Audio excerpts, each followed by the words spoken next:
¿Te das cuenta que todo es un orden, no? El gradiente alveolo arterial. ¿Cómo estudiamos el gradiente alveolo arterial? A ver, primero, el gradiente es la diferencia entre la presión alveolar de oxígeno y la presión parcial de oxígeno. Es la presión arterial parcial de oxígeno. ¿Cómo es eso? Mira acá. Mira acá. Alveolo. Presión alveolar de oxígeno. Presión arterial de oxígeno. Si la presión del oxígeno en el presión alveolar se pone con mayúscula la A, significa que está en el alveolo. Y cuando ustedes vean una A minúscula, significa que está en la arteria, por si acaso, ¿ya? Oxígeno es lo mismo. Entonces, si hay más gradiente, más presión alveolar, vendrá así o no. Esto tenemos que estudiar, esa diferencia. ¿Cuánto hay acá y cuánto de oxígeno hay acá? La diferencia entre esto y esto es gradiente. Ok, doctor, ya entendí ya. Por ejemplo, acá esta fórmula. ¿Es importante o no esta fórmula? Claro, la han visto y la van a ver en exámenes de fisiología respiratoria. Esta fórmula me sirve para hallar ¿qué? La presión alveolar de oxígeno. ¡Qué chévere, doctor! ¿Puedo saber cuánto oxígeno hay en el alveolo? ¡Claro! Si tú supieras cuánto hay en el ambiente, puedes saber cuánto hay en tu alveolo. Y si a esa presión alveolar de oxígeno le restas la presión arterial de oxígeno, ¿qué has hallado? Doctor, una pregunta, porque yo soy su estudiante de ciencias básicas y usted sabe que usted me enseñó a pensar. ¿Para qué Nietzsche sirve el gradiente? O sea, ¿por qué tengo que hacer toda esta forma? ¿Por qué usted me obliga a hacer esto? ¿Por qué sirve? ¿Qué cosa es esta vaina? Te digo lo siguiente. Se correlaciona que mientras más gradiente, mayor severidad de la enfermedad. De lo que hubiera. Ah, entonces tienes que hallar el gradiente, pues. Porque me tienes que decir cuánto es un gradiente normal. Un gradiente se considera normal si es menor de 15 la diferencia. Y si el gradiente es más de 15, es anormal. Oh, pucha, doctor, le saqué el AGA a la paciente de la cama 4, señora Lourdes. Su gradiente en el AGA ha salido 80. ¿Es normal o no? Más de 15 es anormal. Tiene 80. La recontra fregada la señora. ¿Eso qué significa? Que hay alguna inflamación de repente que esté en el alveolo, la neumonía, algo, contra sudación de líquido, que no deja que se transfunda. Por eso que al no dejar transfundir, hay más diferencia de presión. Ah, madre. O sea, yo con un examen puedo saber qué daño tiene esa difusión. Así es. Doctor, entonces cuando a mí en el AGA sale automático esto, así es, pero tú como estás en fisiología, estás en básicas, tienes que aprender a hallar esto. Vamos a hallar esto. Mira, primero, presión alveolar es igual a la presión barométrica. ¿Cuánto es la presión barométrica? 760. Menos la presión de agua, que es 47. 47 es presión de agua. ¿Agua de dónde? De la vía aérea, hermano. Menos 47. La presión de afuera menos la presión de agua de la vía aérea. Menos 47. Tú vas a llegar. Menos 47. Multiplicado por la concentración de oxígeno del ambiente, CO2, multiplicado por 0.21, ¿no? 0.21. Menos la presión de oxígeno entre R. ¿Por qué cosa es eso? Esto de acá es una variable que te voy a enseñar. ¿Cómo es esa variable, doctor? Mira, nosotros, esta variable equivale a decir 1.25 del CO2. ¿Así? ¿Cómo? Entonces, ¿qué significa esa variable? ¿Por qué 1.25? Significa, esto es un concepto, ¿eh? Y vas a ver que es una estándar, es una forma, digamos, de cuantificar algo. Significa que de todo oxígeno, ¿cuánto se convertirá en CO2? De todo el oxígeno que tengo, ¿cuánto se convierte en CO2? Eso es esta variable. De todo el oxígeno, ¿cuánto se convertirá en CO2? De todo el oxígeno, ¿cuánto se convierte en CO2? Entonces, acá le vas a agregar ¿qué cosa? Reemplaza esto por 1.25 CO2. Para que lo multipliques. Tú dices, no. Imaginemos, maestro, vamos a sacar la multiplicación de todo esto. 760 menos 47 por 0,21, más o menos 155. 150. Menos la cantidad de CO2. Imagínate que acá la cantidad de CO2, o sea, baja, no hay nada. 0. Menos 0. ¿Cuánto es tu presión alveolar? 100. ¿Cuánto? 150. Pues, doctor, pero yo estoy viendo que la cantidad de CO2, me han dicho que más o menos en el alveolo es 40. 40, sí, es 40 más o menos. Ok. Multipliquen 1.25 por 40. A ver, ¿cuánto sale? 1.25 por 40. ¿Cuánto sale? ¿Cuánto sale? 50 y 50. Y la presión alveolar, entonces acá tú dices, es 100, doctor. Oye, ¿y cómo tú hallaste la presión de CO2? Ah, es que en el caso clínico me dijeron que el paciente tenía una presión arterial de CO2 de 40 y una presión arterial de oxígeno de 80. Señores, ¿podemos hallar el gradiente o no? Claro. ¿Qué hace el gradiente? Presión alveolar, que es 100, menos presión arterial de oxígeno, que es 80. Sale igual a 20. ¿Gradiente elevado o no? Así se halla. Entonces, cuando ustedes estén con un paciente que está en UCI, ustedes van a tener que aprender esto. La mayoría está a nivel del mar, así que esto es 760 porque está a nivel del mar. Presión arterial, esto es estándar casi, de agua, 47. El FiO2 va a cambiar de acuerdo a la cantidad de oxígeno que le estés colocando al paciente. Y este dato de 40 sale por el AGA que has tomado en el paciente. Entonces te van a poner casos clínicos y te van a decir, ya el gradiente. Y te vas a tener que reemplazar y así sacas todo este proceso. Y con eso vas a poder hallar el gradiente que vas a encontrar en el paciente. ¿Estamos? ¿Acá? Bien. Entonces, acuérdate, si ustedes me dominan estos conceptos, cuando ustedes vean un análisis de gases arteriales, van a poder analizar cada una de las variables, pero con fundamento. Normalmente a nivel vascular, en el pulmón, ocurre una vaina bastante particular.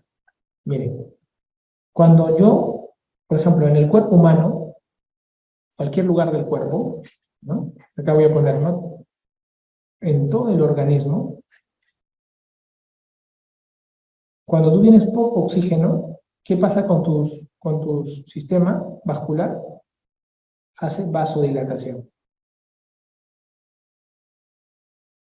Cuando tú estás en el pulmón y hay poca concentración de oxígeno, tu vaso más bien hace vasoconstricción. El oxígeno se comporta en el pulmón como un estímulo de la vasoconstricción, o sea, la disminución de oxígeno.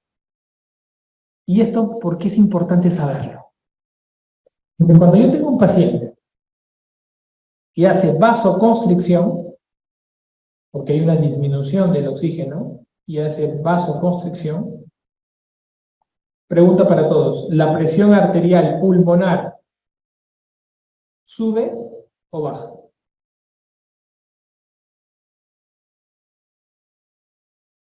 Acuérdense la fórmula. ¿Se acuerdan la fórmula que les enseñé yo a ustedes?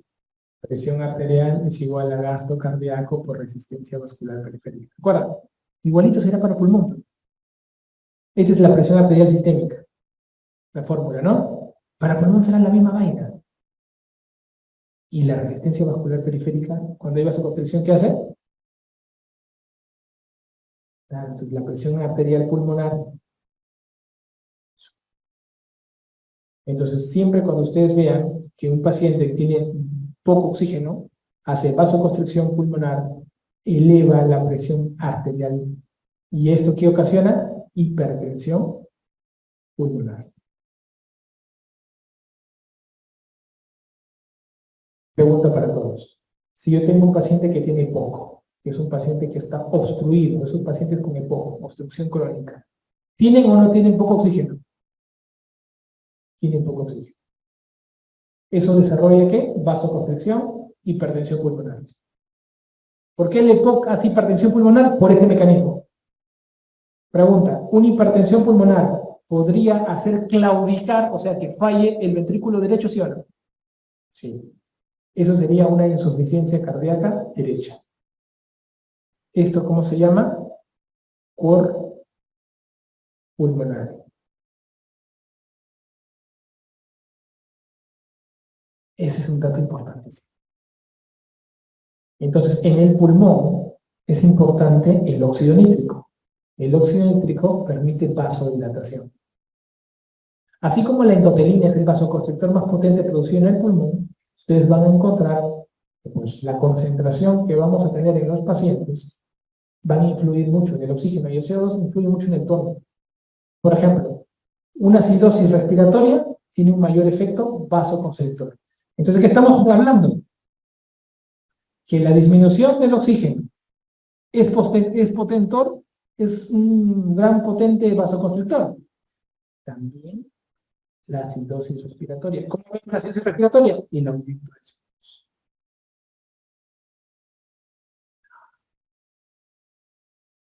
Otro que nos preguntan. Prostaglandina E2 es vasodilatador.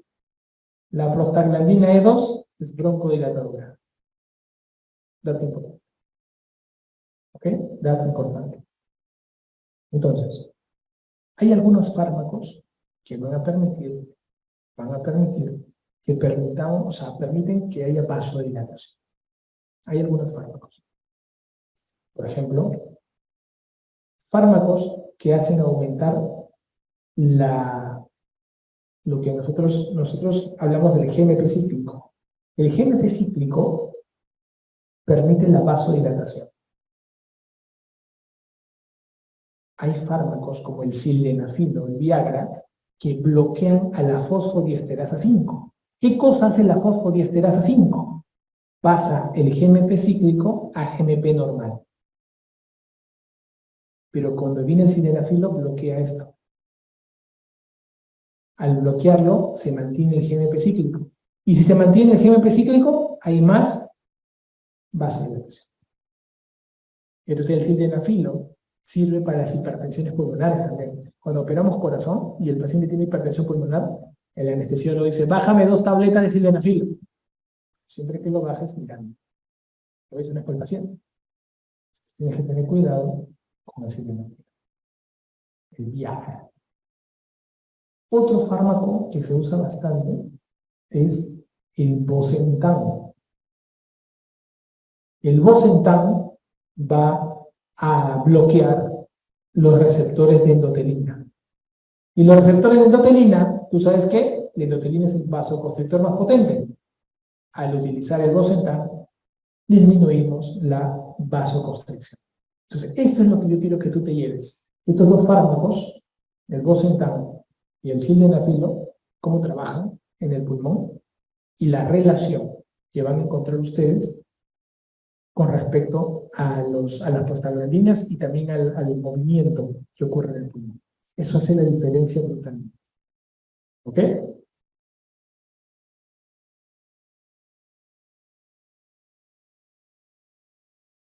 Acá les voy a hablar de un concepto de la dinámica ventilatoria. Ya me van entendiendo los movimientos, me van entendiendo los gases, me van entendiendo más cositas. Ya van creciendo, muchachos. Su mente ya se está ampliando un poco más. Para poder dominar la mecánica ventilatoria, lo que tenemos que aprender a dominar, para llegar a este nivel, tenemos que aprender a dominar la espirometría. O sea, si tú quieres ser bueno en dinámica ventilatoria, tienes que dominar la espirometría.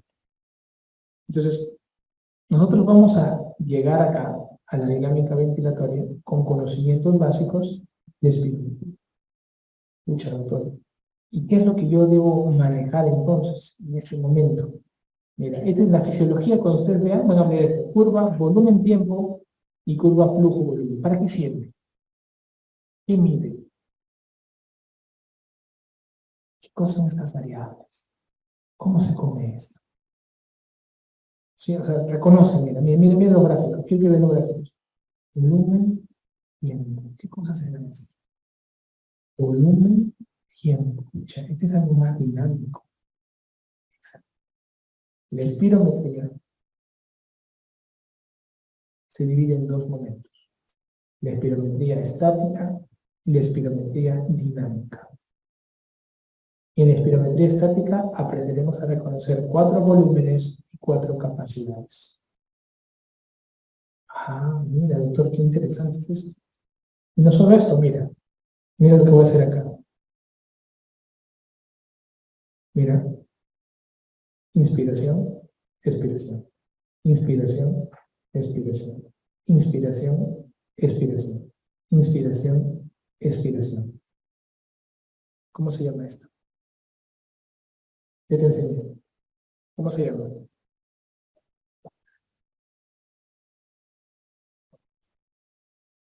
¿Y qué pasaría si yo hago esto? O sea, inflo más mi pulmón. O sea, hago esto y luego hasta ahí. Y aumento más. ¿Esto cómo se llama? ¿Será VAC? Es volumen de reserva inspiratoria. Y estoy ahorita inflado, así. Voy a botar. Bota. Comienzas a botar el aire. Bota el volumen de reserva inspiratoria. Bota el VAC. Y luego te dicen, sigue botando. Bota más. Uy, me pasé. ¿Qué he botado? Volumen de reserva espiritual. Ya boté todo, ya. Listo, ya acabó. Pregunta, doctor, cuando he botado todo, he botado todo, mis pulmones se han quedado con aire, ¿sí o no? Pregunta de examen. Yo toco. Yo no puedo más. Ya, en ese momento, ¿hay aire o no hay aire? Sí. ¿Por qué sabemos que hay aire? ¿Por qué sabemos que hay aire? Porque si no, ¿qué? Si no se colapsa. ¿No? Hay aire retenido ahí porque justamente las fuerzas, lo que hemos hablado en la clase, tenemos ahí el surfactante que evita que no se colapsen los alvéolos. Que como no se colapsa, hay aire. Ese aire no lo podemos medir con espirometría, ¿no? Se mide con la pletismografía y se llama volumen residual. Se mide con la pletismografía y ustedes saben que la pletismografía se mide con helio. Entonces solamente podemos medir con la espirometría eso. ¿Cuántos volúmenes ven? ¿Cuántos ven? ¿Cuántos volúmenes ven acá? 4, ¿no? La suma de un volumen con otro volumen se llama capacidad. Por ejemplo, ¿qué pasa si yo sumo el volumen de reserva inspiratoria con el VAC? ¿Qué pasa? Tiene un nombre eso. Capacidad inspiratoria. ¿cierto? Es una capacidad importante. ¿Qué pasaría si yo sumo ahora el volumen de reserva expiratoria con el volumen residual? ¿Cómo se llamaría esto? Capacidad funcional residual. A la que bacán, doctor. Hoy sí, pero para variar la capacidad funcional residual hay que saber el volumen residual o no. Doctor, una pregunta. ¿Qué pasaría si tú sumas todo lo que está en morado? Todo lo que mide la espirometría. Eso se llamaría capacidad vital. Doctor, ¿y si te achoras y lo sumas todo? O sea, lo sumas desde aquí, todo, hasta el volumen residual, todo. Eso sería capacidad pulmonar total. ¿Cuántas capacidades ven ahí? 4 también. Pero las capacidades son suma de volúmenes, ¿no? Entonces, hay 4 capacidades, hay 4 volúmenes y 4 capacidades. Qué bacán. Doctor, yo he visto numeritos. ¿Quieres saber los numeritos? ¿Te podrás saber, doctor? Mira, te voy a enseñar numeritos. Pero acá tienes que ser mi mosca. Miren, el orden, mira. Volumen residual, ponle 1200. Volumen de reserva expiratoria, duplica, 1200. BAC, ¿cuánto BAC dijimos? 500, ¿no? ¿No es cierto? Ya, ahora mira, mosca. ¿Cuánto es 1200 más 1200? ¿Cuánto es? 2400. 2400 más 500, ¿cuánto es? 2900. Ya, ni para ti ni para mí, 3000. ¿Qué te parece si lo redondeamos? ¿Qué será esto? Ahí están los volúmenes que tú tienes que saber. 1200, 500, 500. ¿Cuánto es tu cantidad de volumen en pulmón? ¿Cuánto es, te dije, más o menos? 6 litros, ¿no era? Ahí estamos. Dividido en sus volúmenes distintos. Qué chévere, doctor. Y me preguntan en el examen, por supuesto que te preguntan, por eso que te enseño.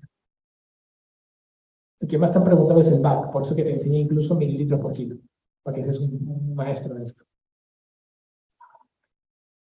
Eso se llama estático.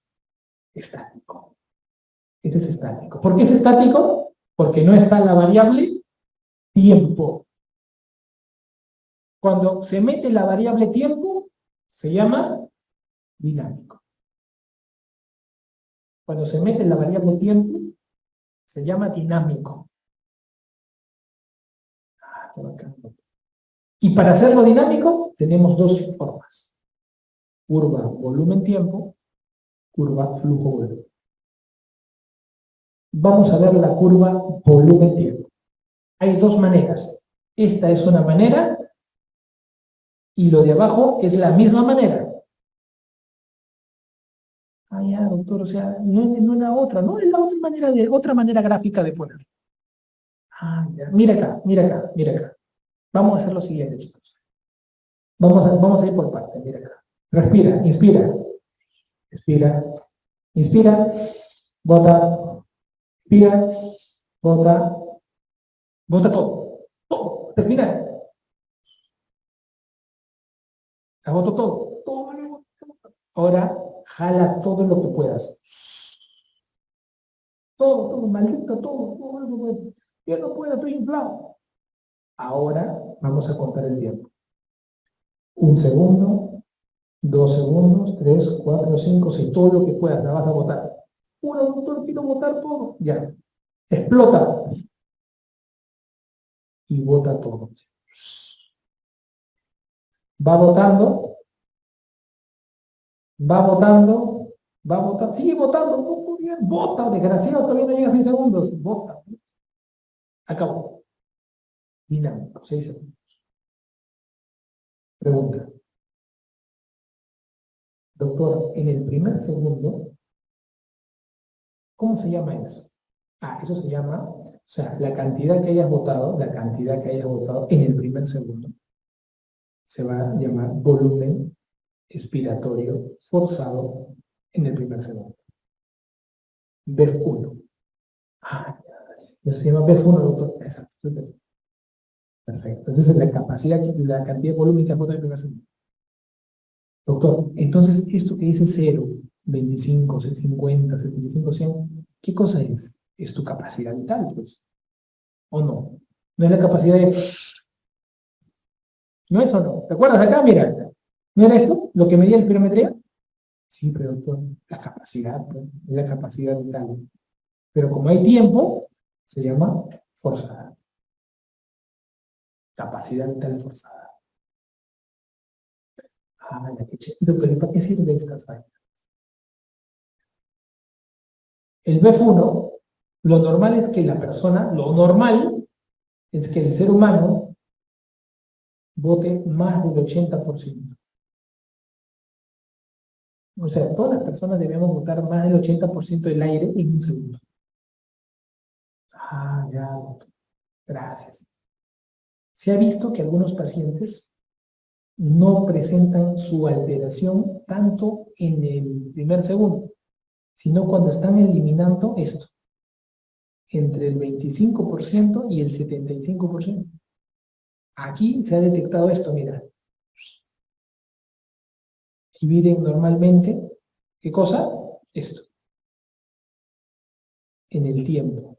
O sea, dividen la cantidad de volumen que están botando entre este tiempo, que está entre 25 y 75. Se llama también FEF, flujo expiratorio forzado, del 25 al 75. Algunos le llaman FEM, FEM 25-75, flujo expiratorio medio. ¿Para qué sirve esto, doctor? Se dice que las personas que tienen, como los fumadores, pueden hacer daños incipientes medibles aquí. FEM 25-75. Ah, mira, qué interesante, doctor. Ahí salen esas variables, ¿no? Claro, pues, eso te viene en las preguntas del examen. La gente te pregunta y te dice, marque el BF1. Tú ya sabes dónde sale. Marque para qué sirve el FEM 25-75. Tú ya sabes para qué sale. Y no solo eso, hay gente que mide el BF1 entre la capacidad vital forzada. Imagínate. O sea, miren la cantidad que salió, el volumen que salió en el primer segundo entre toda la capacidad vital forzada. Esto tiene un nombre. Se llama índice de Tiffany. Y lo normal es que este índice sea mayor o igual a 0.8. Eso es lo normal. Lo anormal es que sea menor de 0.7. ¿Y esto qué significa? Que el paciente tiene una patología obstructiva. Ah, sí, doctor. O sea, cuando a mí yo estudié, cuando a mí me preguntan dinámica ventilatoria, me van a preguntar BF1, FEM 25-75 y BF1 entre capacidad vital forzada. Exacto.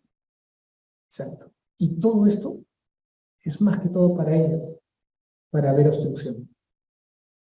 Para ver obstrucción. Con decirte que las patologías en el pulmón se dividen en dos, en obstructivas y restrictivas. Y para dividirlas, usan el índice de Tiffany para decir si es obstructiva. Cuando te preguntan FEMS 25-75, cuando te quieren estudiar a los fumadores y te dicen, en los pacientes fumadores, el daño precoz iniciaría cuando hay una alteración, esto. ¿Y para qué sirve el BF1 entonces, doctor? El BF1 no sirve para diagnosticar. El BF1 sirve para clasificar. Por ejemplo, clasifica severidad. En el asma, clasifica severidad el BF1. En EPOC, clasifica severidad, pero no diagnostica, clasifica. Leve, moderado, severo, con BF1. Ah, qué chévere. O sea, yo te estoy enseñando por qué se tiene que aprender esto en fisiología, porque más adelante lo vas a entender. Fíjate, lo estoy adelantando. Ya le estoy quemando el cuento ya a tu profe ya. Le estoy prácticamente rompiendo todo, pues, la primicia. Entonces, esto es importante. ¿Okay? Esto es importante. Esto de aquí es lo mismo que acá, sino que es otra manera de presentar, digamos. ¿Ok? Ok, doctor. Entonces, para que tengas una idea. Ahora, esta es una curva volumen-tiempo. En una curva flujo-volumen es solamente visible, ¿no? Para al ojo nomás sacarlas. Porque cuando yo te haga espirometría, la última diapo de la clase es la espirometría. Yo quiero que tú me llegues con valores, con conceptos ahorita. Entonces, por ejemplo, mire, cuando una persona inspira, sale así la gráfica. Y cuando una persona expira, sale así arriba la gráfica. Ah, doctor, qué interesante. ¿Qué pasaría si yo te digo, no? Este es cuando expira, esto es cuando inspira. ¿Qué pasaría si yo te digo lo siguiente? Doctor, ¿qué pasaría si yo tengo una patología obstructiva? Las patologías de obstrucción del pulmón, ¿qué es lo más difícil cuando tienes obstrucción? ¿Inspirar o expirar? Cuando yo tengo obstrucción, ¿qué es lo más complicado? ¿Inspirar o expirar? Expirar, ¿no? Botar, ¿no es cierto? Entonces, si yo sé que la expiración es en las patologías obstructivas, entonces yo no voy a encontrar este tipo de gráficos. Mi gráfica será, miren, en vez de ser así, no voy a encontrar eso. ¿Por qué? Porque me voy a demorar cada vez más en eliminar el aire. Mire cómo es mi gráfica. Porque me voy a demorar más. No voy a botar tanto flujo. Mira, acá hay mucho flujo. No, acá botaré así al comienzo y luego, ya que me cuesta, ¿no? Porque no puedo eliminar tanto flujo de golpe. Entonces, las patologías obstructivas, lo que llama la atención es que tienen el BF1 en el piso y el índice tifenú bajo, menos 0,5. ¿Ok? Las patologías restrictivas son las que tienen más dificultad para inspirar o expirar. ¿Qué dicen ustedes? Restrictivos. Claro, uno diría, si es obstructivo, ¿no? Sería expiratorio, pero si es restrictivo, inspiratorio. Uno lo que dice es lo lógico, es la lógica. El tema de las restrictivas es que el pulmón está piedra. No puede ni insuflarse bien, ni puede eliminar bien, ¿no? Es piedra, es una esponja dura.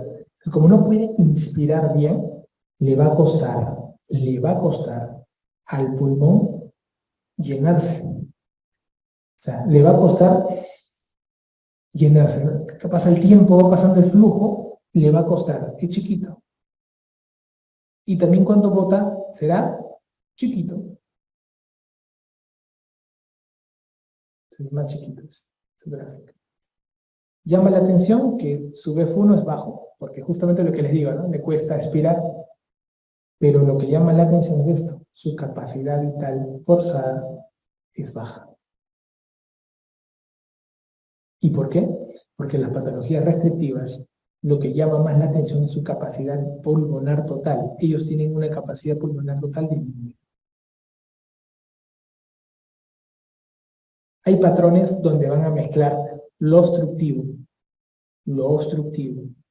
con lo restrictivo y se llaman patrones mixtos. Eso van a ver en algunas enfermedades también, para que lo puedan tener en conciencia. ¿Y cómo sería un obstructivo? Nada, es como un obstructivo en grande, pero chiquito. Miren. Parece un obstructivo, ¿no? Mismo patrón de obstructivo, pero en chiquito. Son patrones mixtos, que también pueden ustedes encontrar.